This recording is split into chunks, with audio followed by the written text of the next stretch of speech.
Diqqət, diqqət! Naxçıvandan Bakı istiqamətində hərəkət edəcək qatar saat 10:30-da yola düşəcək. Sərnişinlərdən vaxtında platformada olmaları xahiş olunur. Bax bu səsi xalqımız illərdir ki, həsrətlə gözləyir. Çünki bu səsin altında biz Azərbaycanın əsas hissəsi ilə birləşəcəyik.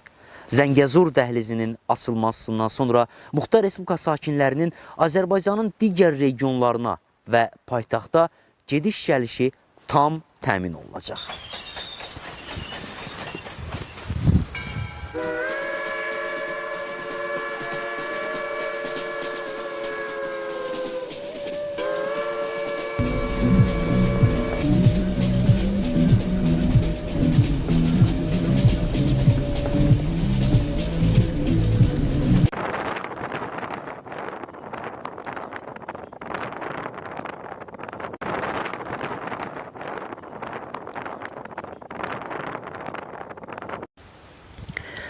Tezliklə bu yollar vasitəsilə Azərbaycanın əsas hissəsi ilə əlaqə tam təmin olunacaq.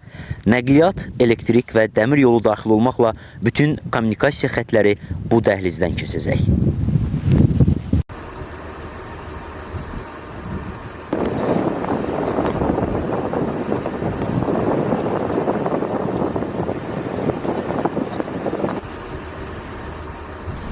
Yəni, məndə sözün düzü şübhə yox idi ki, bu yol açılacaq. Əgər şübhə olsaydı, yəqin ki, biz bu qədər vəsait qoymazdıq. Bugün bizim həm dəmir yolu, həm avtomobil yolu Ermənistan sərhədinə gedən yollar